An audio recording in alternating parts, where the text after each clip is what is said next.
Hello, I am a single woman in my 60s.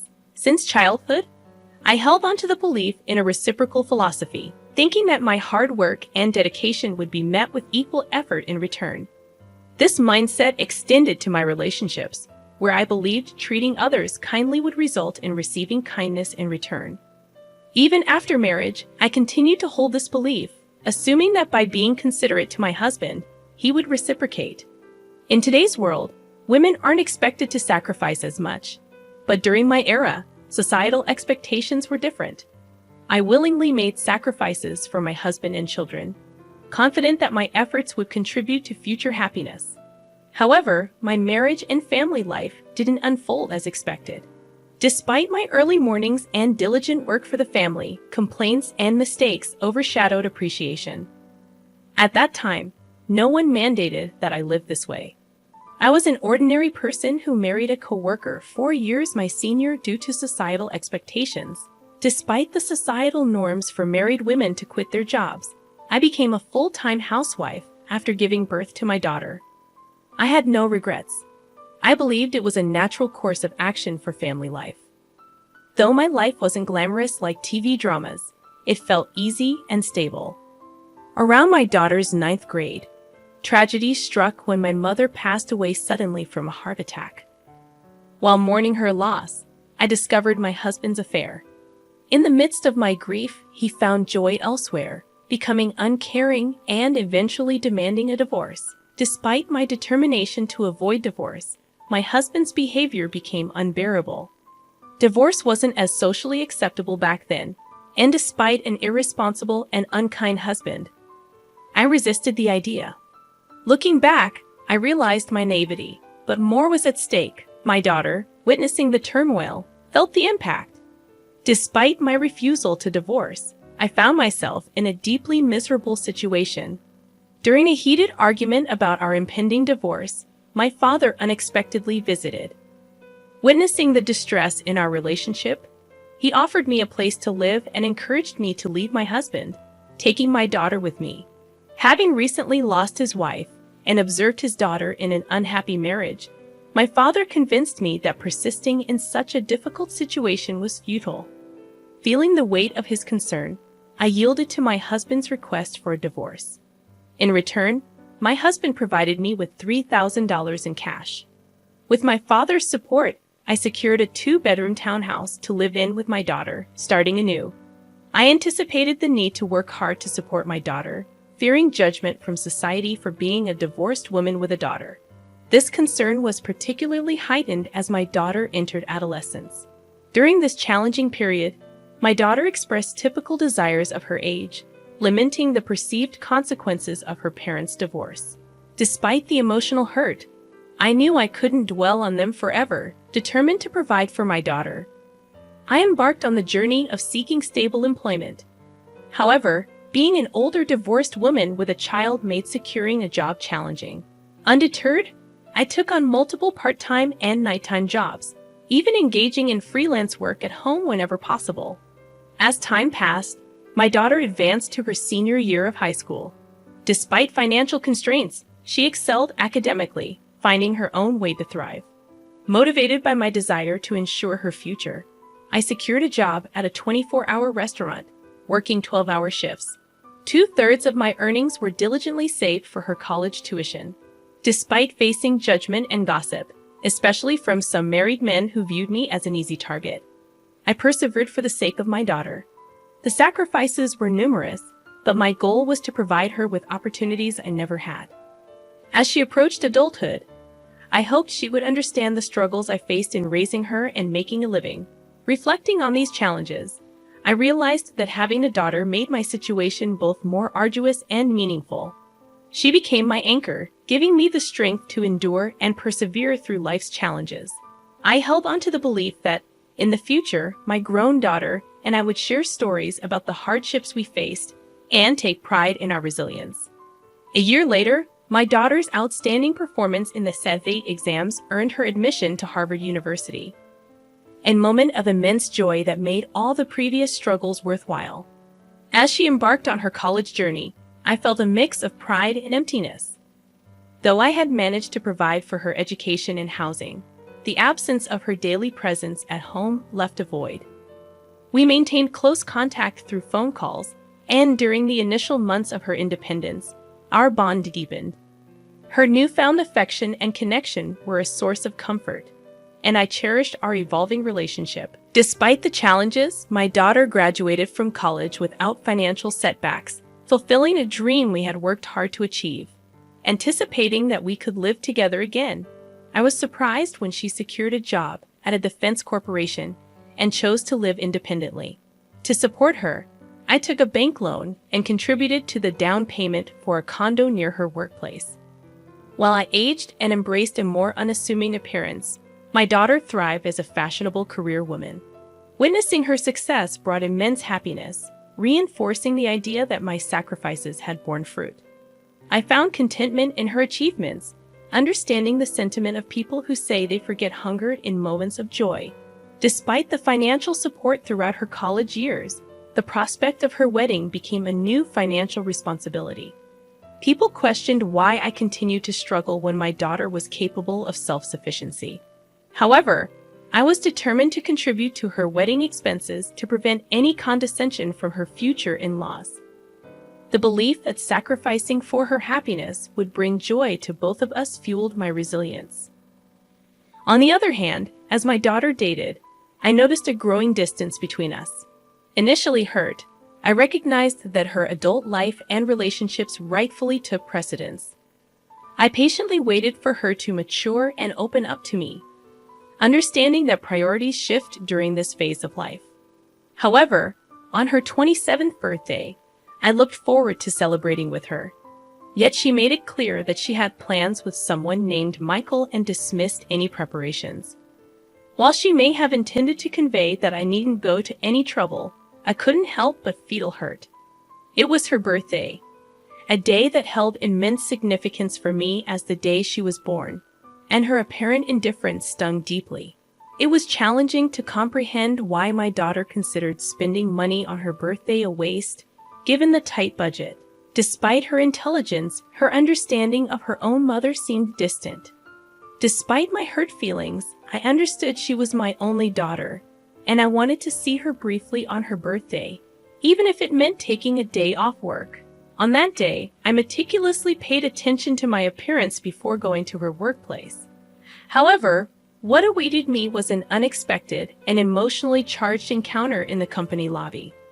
I saw my ex-husband with his mistress, individuals I never wished to see again. Doubting how he found out and came there, I frantically called my daughter, only to be abruptly hung up on as she claimed to be busy with a meeting. Feeling dumbfounded, I turned around, only to hear my daughter happily calling her dad and embracing him with a bright smile. Her boyfriend seemed familiar with my ex-husband and his wife, adding to my fury. In that moment, I felt betrayed, as if the whole world conspired against me. Drained of meaning, I hastily left the scene. Reflecting on that day, I felt the desire to confront my daughter and ex-husband, but an overwhelming urge to escape prevailed. Despite my inner turmoil, I couldn't muster the courage to call my daughter. Unexpectedly, my daughter showed up at home one day, announcing her decision to get married and handing me an invitation card.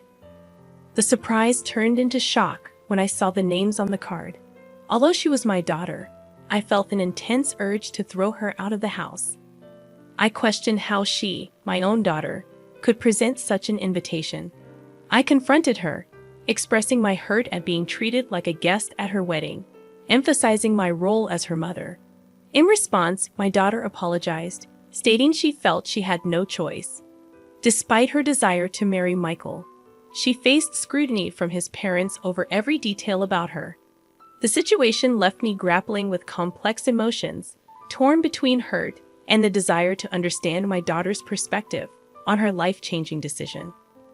The revelation from my daughter about her concerns regarding my divorced past and the challenges of being a single mother struck me deeply.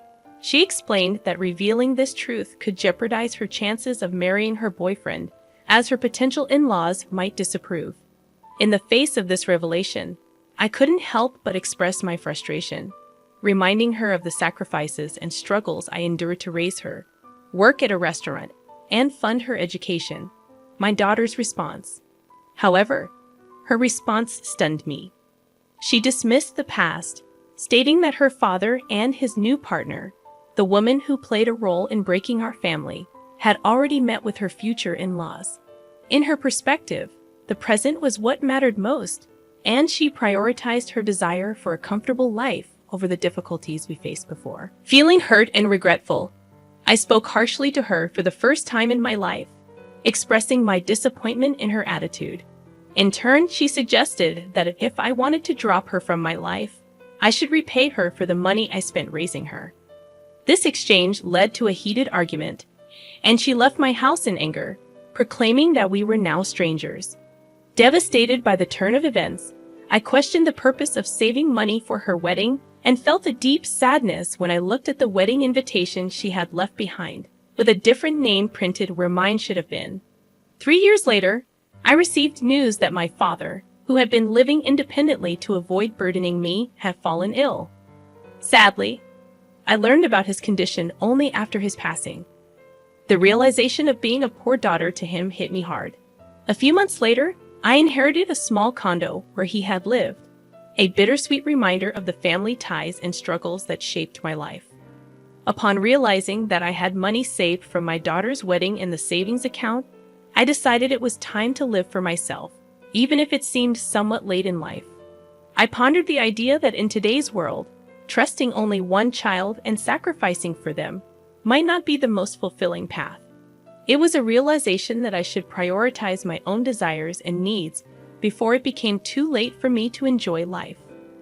As I contemplated this shift in perspective, a real estate broker and close friend from the restaurant where I worked suggested that I consider what I truly wanted to do.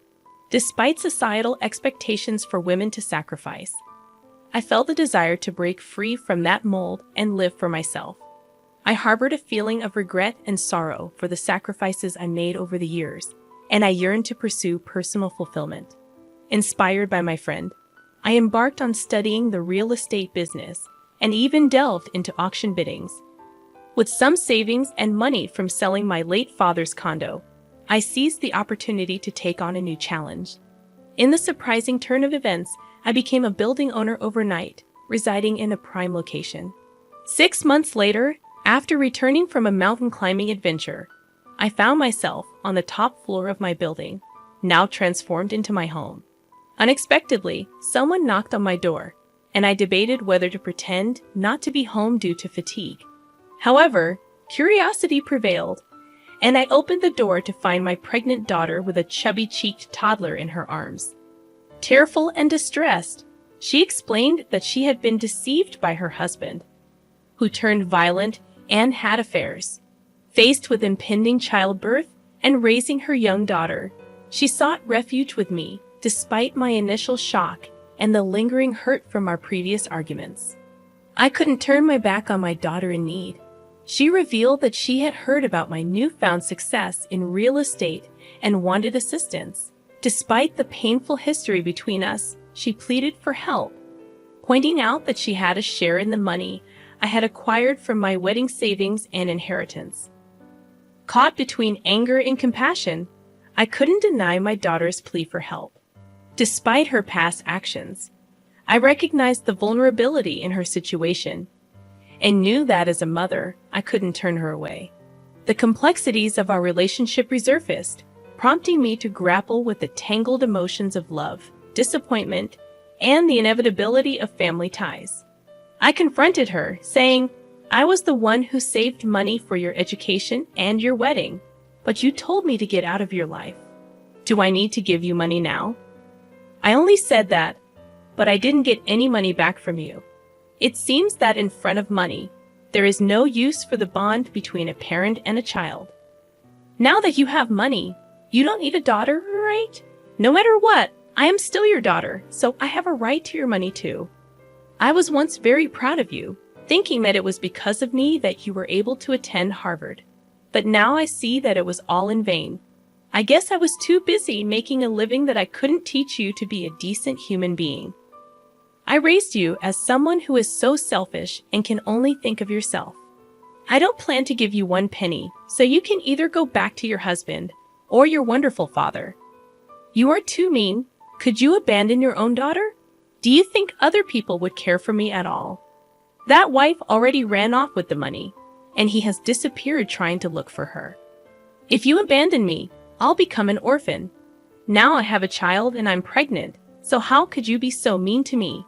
Would you be happy if I died like that? When she screamed at me, I couldn't put up with her any longer, so I took out all the money I had in my wallet and threw it at her. Since you are acting so pathetic, I'll give you that.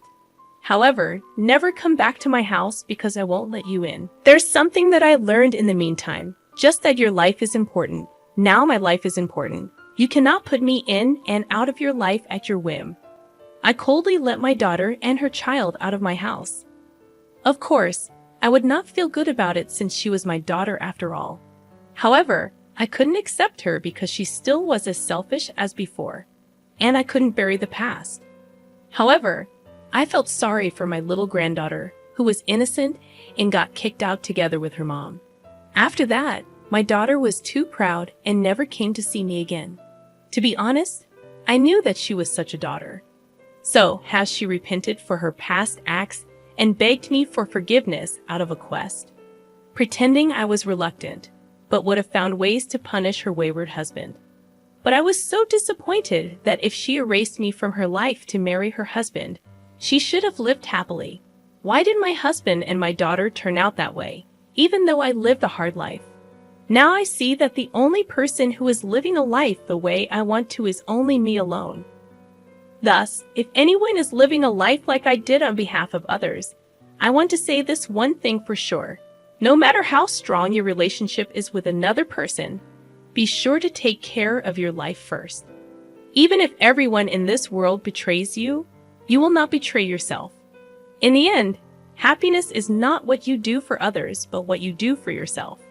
I want to give that message through my story here. Even though it may seem like a life that's only felt half, I plan to try to fill that remaining half from now on for complete happiness. Thank you for listening to my story. I hope all goes well for you today, and good fortune will be with you. Please cheer for me and write your comments of wisdom in the comment section. Pressing like and subscribing is a big help to me. Have a wonderful day, everyone.